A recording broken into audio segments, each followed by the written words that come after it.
Hey y'all, Robbie Falk here, dropping in for a quick reaction video of Mississippi State and Florida on Tuesday night. Mississippi State hosting yet another top 10 team at Humphrey Coliseum. Mississippi State once again laying an egg against a top 10 team. And this game is not equal to the games that we saw against Alabama and Kentucky. Those weren't really laying eggs as opposed to Mississippi State just didn't get the job done. This was just not showing up for Mississippi State, especially in the second half. Just pathetic effort at the beginning of the second half for Mississippi State. They lose this ball game 81-68 in a game that Mississippi State led at halftime 34-33. It was 34-33, and then you turn around and it's 50-34. There's no team in the country that Mississippi State should give up a 17-0 run to. I don't care if it's Auburn. I don't care if it's Duke.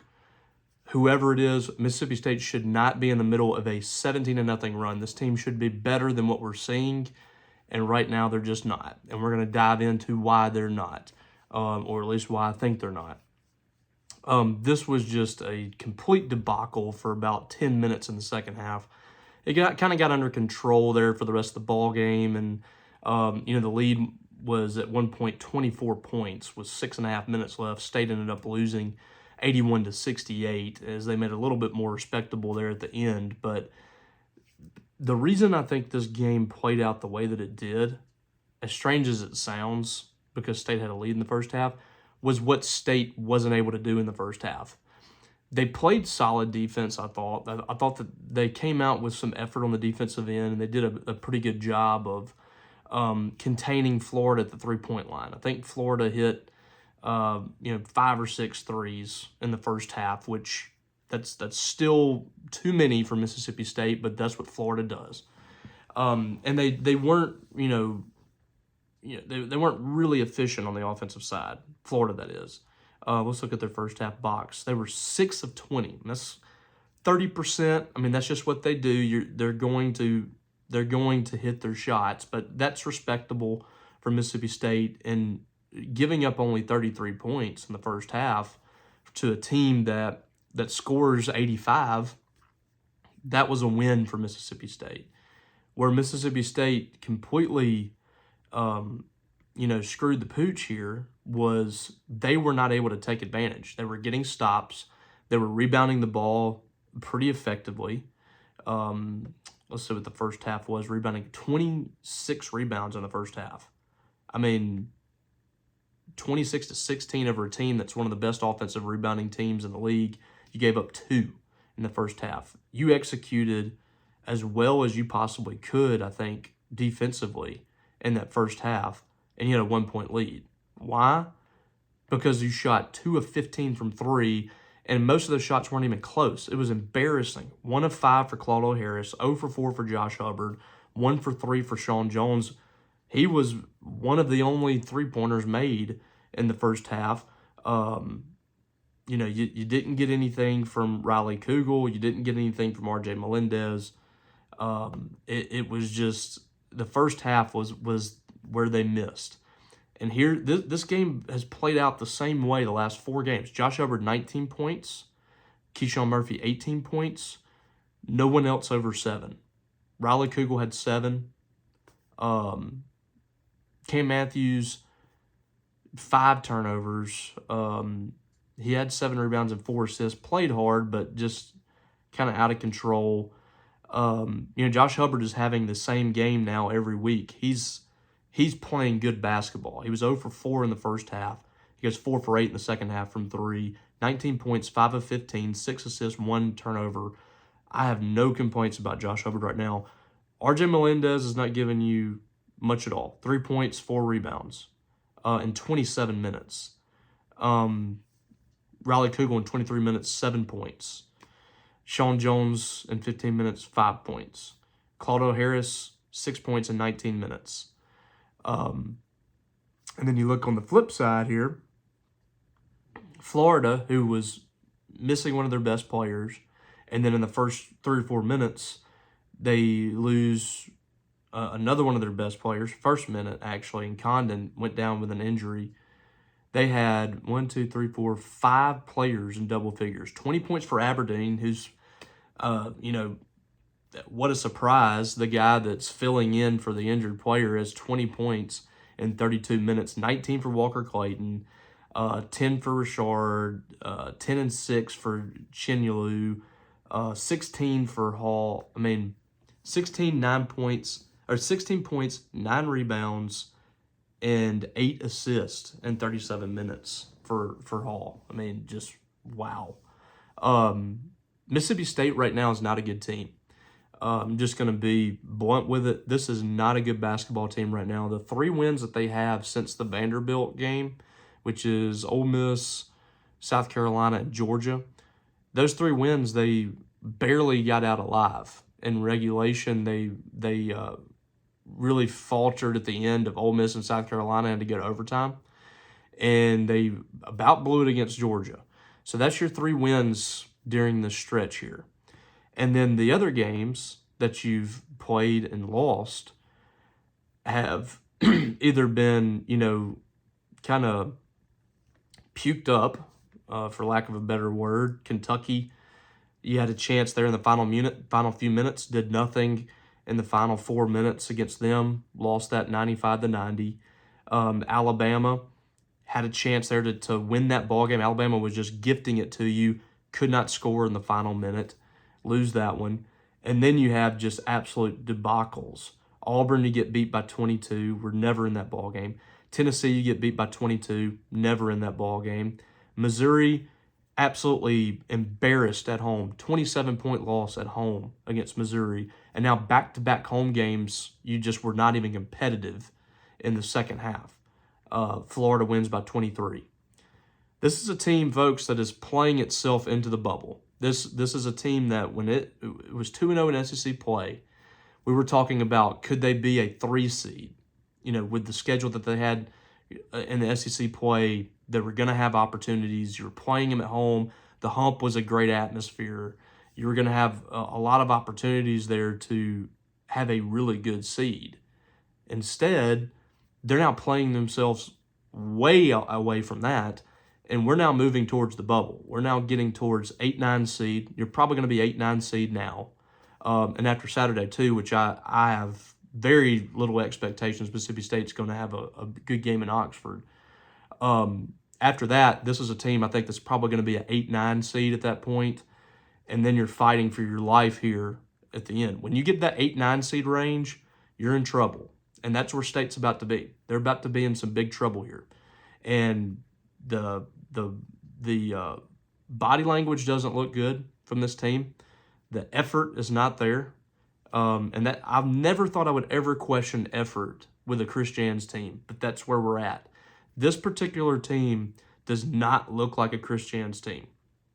And it was supposed to not look like a Chris Jans team in kind of a positive light, in that they were going to be fast-paced. They were going to put up a lot of points. This offense is awful right now. It is terrible. They had 15 turnovers in this game. They shot 26%. This is one of the worst three-point shooting teams in the conference. They rebounded the ball okay in this game, but 15 turnovers. Florida scored 20 points off of it. They turned the ball over. They're not shooting the ball well.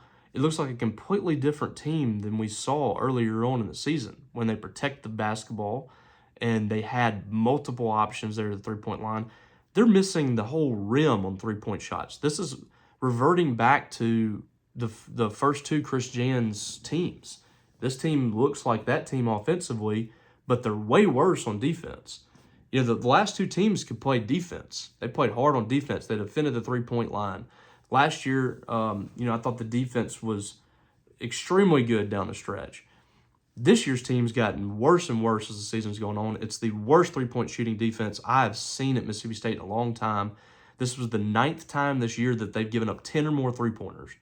And in the last, I believe they're 2-7 now against teams that make 10 or more threes.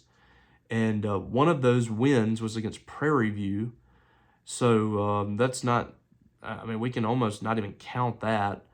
And the other one was against Ole Miss.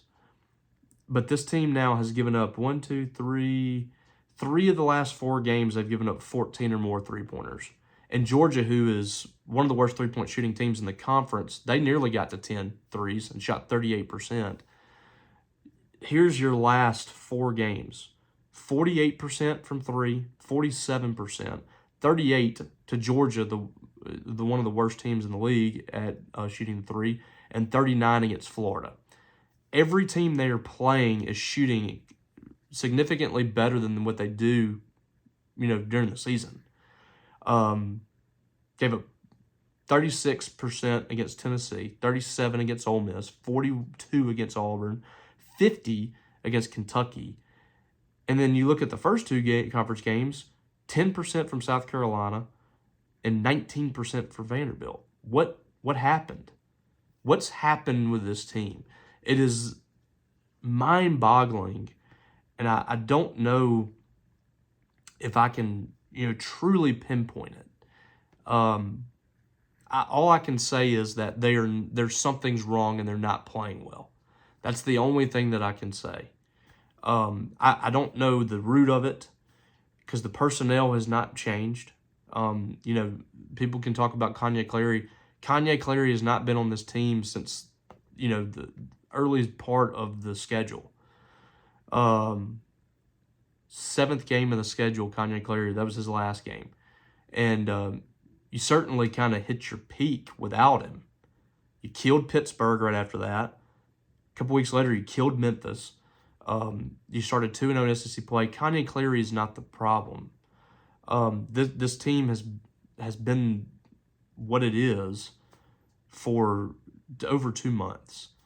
And that's just, it's baffling to see it. It's baffling to see a Chris Jans team look like this because I never thought I would say that I've really questioned the toughness, the effort, the plan, what's happening. I never thought I'd say that about a Chris Jans team after what I've seen the last 2 years.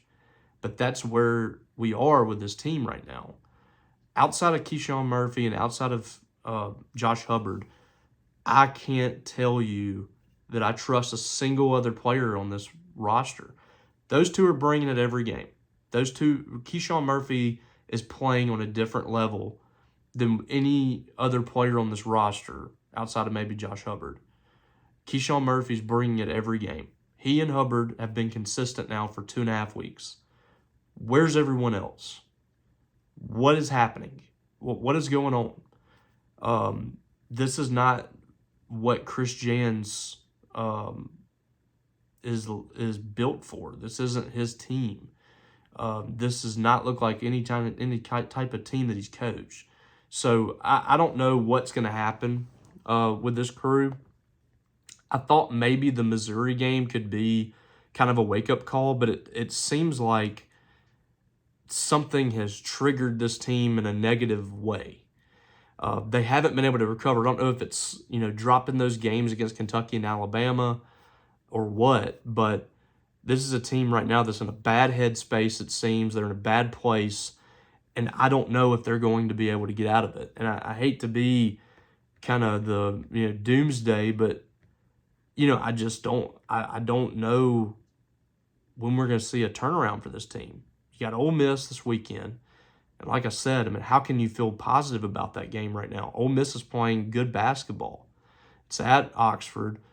State is, they've been blown out in back-to-back home games. The games they're winning, they're barely eking out against teams that aren't playing great basketball. And you have 2 tough teams in a row now, Ole Miss and A&M. These teams are mentally tough. They're well coached. As good a coaching as you're going to see in this league comes from Chris Beard and Buzz Williams. And Mississippi State's about to have to go up against those guys back to back. And then you're talking about, if you lose those 2 games, Oklahoma right now, if State's not playing good basketball and doesn't feel good about themselves, I don't feel good about going to Oklahoma. I don't feel good about going to Tuscaloosa after that. You close with some winnable games, but where's the team's headspace at that point? If you get to that LSU game and you've lost, 1, 2, 3, 4 straight, 5 straight, and you're sitting here at 5-11 or whatever it is, man, it's. I mean, you're missing the tournament at that point. I think I don't know if the team's going to make it in. LSU, Texas, and Arkansas. Arkansas on the road doesn't look good right now for the Bulldogs. So I don't know. This is just and you know, it is the number 3 team in the country, and I totally get it. State was somehow favored to win this game. I don't know why, but it's the way they're losing these games that is very troubling.